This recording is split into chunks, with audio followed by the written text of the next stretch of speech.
DG ISPR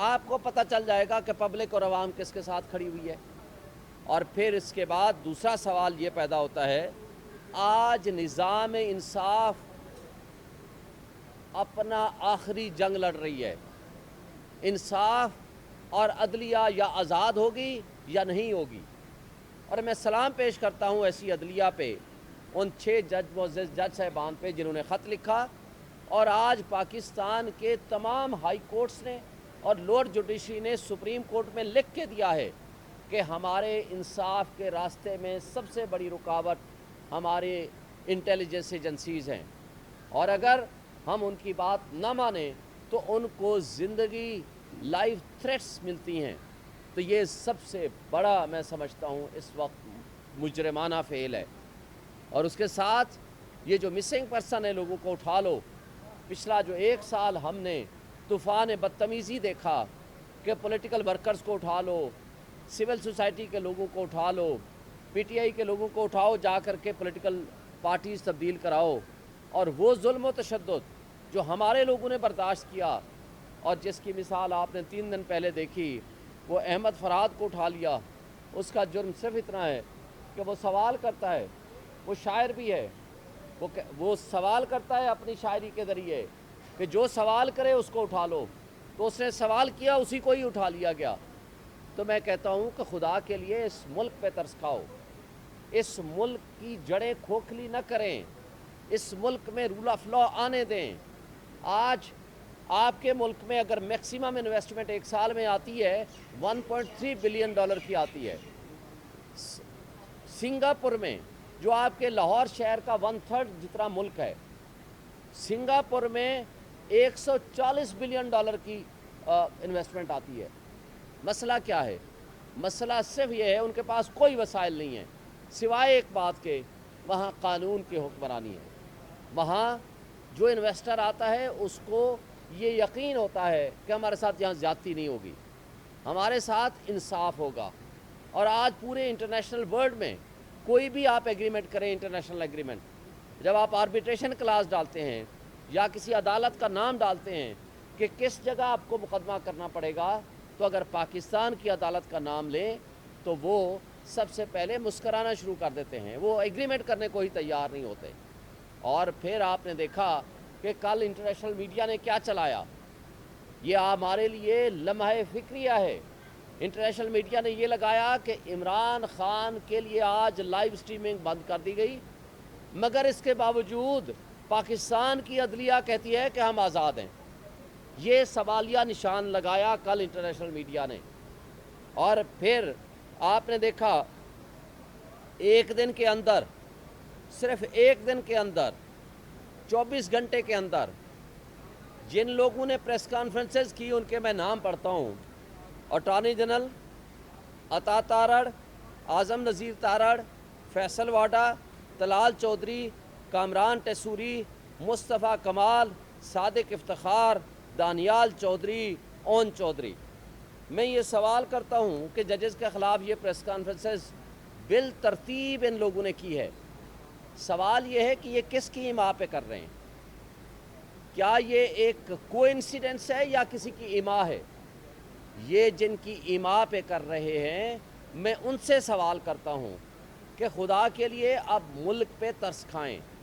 اس سے پہلے کہ آزاد کشمیر والا ماحول یہاں بنے، اس سے پہلے کہ لوگ اپنے حقوق کے لیے اٹھ کھڑے ہوں، اس سے پہلے کہ پرامن عوامی انقلاب جو 8 فروری کو آیا تھا آپ نے اس کو روک دیا زبردستی، فارم 47 کی ریجیکٹڈ لوگوں کو فارم 47 کی پیداوار بنا کے یہاں آپ نے ریجیکٹڈ لوگوں کو مسلط کر دیا، اور جن کو عوام ریجیکٹ کر چکی ہے، اور ان کے خلاف اور آپ کے خلاف اٹھ کھڑے ہوں. تو آج بھی وقت ہے اپنی پالیسیز کو ریکنسیڈر کریں، عوام کے فیصلے کو تسلیم کریں، 25 کروڑ عوام کو جینے کا حق دیں، ان کے بنیادی انسانی حقوق کو معطل نہ کریں، قانون اور انصاف کے نظام کو درستگی کی طرف چلنے دیں، آئین کی پامالی اور قانون کی پامالی نہ کریں، ورنہ اس کا انجام ملک کے لیے بھی اچھا نہیں، آپ کے لیے بھی اچھا نہیں، ان اداروں کے لیے بھی اچھا نہیں. شکریہ. شیخ صاحب بتائیے گا کہ فیصل واڈا صاحب کو عدالت میں طلب کیا، اور کل ایک پروگرام میں وہ کہہ رہے تھے کہ میں نے ایک پریس کانفرنس کی ہے، لیکن تحریک انصاف کے رؤف حسن صاحب اور دیگر ہیں، وہ عدالتوں کے خاص کر قاضی فائز کے اوپر اتنی بڑی تنقید کرتے ہیں، ان کو 100 ووٹر نہیں ملتا، مجھے مل گیا۔ دیکھیں یہ قاضی صاحب نے خود ہی یہ فیصلہ کیا ہوا ہے کہ اگر آپ کو کسی ایک جج پہ یا کسی شخص پہ اعتراض ہو تو اس کا نام لے کے آپ اعتراض کر سکتے ہو۔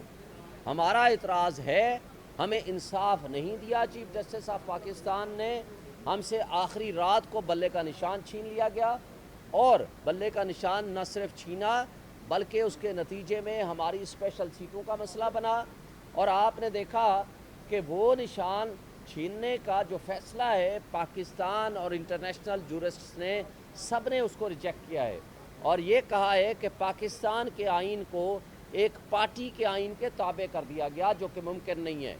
دوسرا، جب ہم نے انہی ریٹرننگ آفیسرز کے خلاف ہم آئے تھے کہ یہ ریٹرننگ آفیسرز جو ہیں یہ ہمارے خلاف بائسڈ ہیں، متعصب ہیں، یہ ہمیں انصاف نہیں دیں گے اور ہمارے خلاف چلیں گے، کیونکہ انہوں نے 3 MP او اور 16 MP او کے ہمارے خلاف مقدمات درج کیے ہوئے ہیں، اور ہمارے ہزاروں کی تعداد میں لوگوں کو جیلوں میں ڈالا ہوا ہے۔ تو اس پہ قاضی فائصہ صاحب نے کہا نہیں، ہم انہی کے ذریعے الیکشن کرائیں گے۔ آپ نے یہ تو کر دیا، جب ہم نے کہا کہ انہوں نے ٹیمپرنگ کی ہے، ہماری پٹیشن ہی لگا دو فارم 45 کی، وہ آج تک نہیں لگی۔ ہم نے ہیومن رائٹس وائلیشنز کی پچھلے سال سے پٹیشن کی ہے، وہ نہیں لگی۔ ہم نے ملٹری ٹرائل کے خلاف جو پٹیشنیں کی ہیں اس کی اپیل آج تک فکس نہیں کی، اور اس کو جس طرح فکس کیا ہے، جس طرح کے بینچ کانسٹیٹیوٹ کیے ہیں، وہ سب آپ کے سامنے ہیں۔ ہم یہ سمجھتے ہیں کہ قاضی فائصہ صاحب نے ہمارے ساتھ انصاف نہیں کیا۔ اگر ہمارا کوئی جینون گریونس ہوگا، ہم انصاف کے لیے ہم ان کے اوپر تنقید بھی کر سکتے ہیں، ہم انصاف بھی مانگ سکتے ہیں۔ Thank you.